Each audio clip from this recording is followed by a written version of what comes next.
உடனடியாக திரை உருட்டுவதை நிறுத்துங்கள். ஒரே ஒரு கணம் இந்த கருவியை பிடித்து கொண்டிருக்கும் உங்கள் கையை பாருங்கள். இப்போது உங்களையே கேட்டுக்கொள்ளுங்கள். இதுதானா நீங்கள் கனவு கண்ட உங்கள் வாழ்க்கையின் வடிவம்? இதுதானா? நீங்கள் சோம்பேறி அல்ல. நீங்கள் சிக்கிக் கொண்டிருக்கிறீர்கள். உங்களை வசதியாகவும் உணர்வற்ற நிலையிலும் சராசரியாகவும் வைத்திருக்க வடிவமைக்கப்பட்ட ஒரு சுழற்சியில் நீங்கள் சிக்கியுள்ளீர்கள். ஆனால் சரியாக 30 நாட்களில் அந்த பழைய உங்களை அழித்துவிட முடியும் என்று நான் சொன்னால் என்ன செய்வீர்கள்?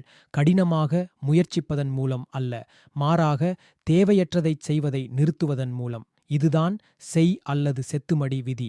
12 நுட்பமான பழக்கங்கள், 4 நிலைகள், முழுமையான சுய கட்டுப்பாடு.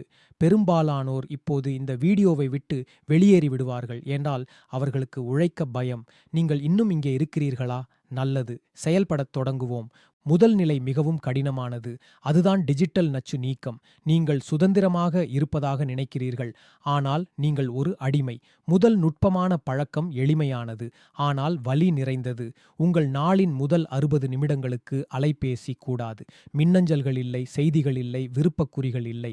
நீங்கள் கண் விழித்தவுடன் திரையை உருட்டத் தொடங்கினால் பல் துலக்குவதற்கு முன்பே உங்கள் மூளையின் மகிழ்ச்சி சுரப்பிகளை எரித்து விடுகிறீர்கள். உலகம் உங்கள் மனநிலையை தீர்மானிக்க நீங்கள் அனுமதிக்கிறீர்கள். அந்த தொடர்பை துண்டியுங்கள். ஒரு அலாரம் கடிகாரத்தை வாங்குங்கள். அலைபேசியை வேறு அறையில் வையுங்கள். அடுத்த 30 நாட்களுக்கு உங்கள் காலை நேரம் உங்களுக்குச் சொந்தம், அல்காரிதத்திற்கு அல்ல. இரண்டாவது நிலை நேர்மையான சுய பிரதிபலிப்பு. இங்குதான் நாம் பொய்களை உடைக்கிறோம். 4வது நுட்பமான பழக்கம் கண்ணாடி சோதனை. ஒவ்வொரு காலையும் கண்ணாடியின் முன் நின்று உங்கள் கண்களை உற்றுப் பாருங்கள். ரசிப்பதற்காக அல்ல, தணிக்கை செய்வதற்காக. உங்களையே கேளுங்கள், நேற்று நான் செய்வதாகச் சொன்னதைச் செய்தேனா? பதில் இல்லை என்றால் அதை ஒப்புக்கொள்ளுங்கள், அதை எழுதுங்கள். நாம் நம் தோல்விகளை நியாயப்படுத்துவதிலேயே வாழ்க்கையை கழிக்கிறோம். எனக்கு களைப்பாக இருந்தது, நான் வேலையாக இருந்தேன். இல்லை, உங்களுக்கு ஒழுக்கம் இல்லை. வெற்றியின் எடையை தாங்கக்கூடிய ஒரே அடித்தளம் நேர்மை மட்டுமே. 3வது நிலை உடல் செயல்பாடு. உங்கள் மூளை ஒரு மின்கலம் என்றால் உங்கள் உடல்தான் மின்னேற்றி. மந்தமான உடலில் உயர் செயல்திறன் கொண்ட மனதை வைத்திருக்க முடியாது. 7வது நுட்பமான பழக்கம் இதயத் துடிப்பு அதிகரிப்பு. கண் விழித்த 10 நிமிடங்களுக்குள் உங்கள் இதயத் துடிப்பை அதிகரிக்க வேண்டும். தண்டாலிடுங்கள், குதியுங்கள், ஓடுங்கள், எதுவானாலும் சரி. நாம் வேட்டை நிலையில் இருக்கிறோம், உறக்க நிலையில் அல்ல என்பதை உங்கள் உடலியலுக்கு உணர்த்த வேண்டும். இது காபியை விட வேகமாக மனத்தெளிவை உண்டாக்கும்.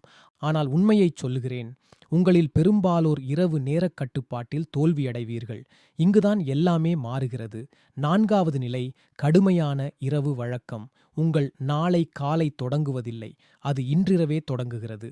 10வது நுட்பமான பழக்கம் இரவு 9 மணி இருட்டடிப்பு. நீல ஒளி இல்லை, உணவு இல்லை, தூண்டுதல் இல்லை. நீங்கள் ஒரு குகையை உருவகப்படுத்துகிறீர்கள். இது வெறும் தூக்கத்தை பற்றியது அல்ல, இது மரியாதையை பற்றியது. உங்கள் ஓய்வுக்கான மரியாதை. நீங்கள் நள்ளிரவு வரை தேவையற்றவற்றை பார்த்து கொண்டிருக்கும்போது நாளைய உங்களிடமிருந்து ஆற்றலை திருடுகிறீர்கள். உங்களிடமிருந்தே திருடுவதை நிறுத்துங்கள்.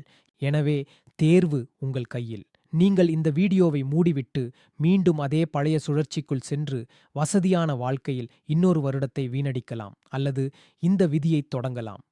30 நாட்கள், 12 பழக்கங்கள், முழுமையான கவனம். இது அசௌகரியமாக இருக்கும், இது தனிமையாக இருக்கும்.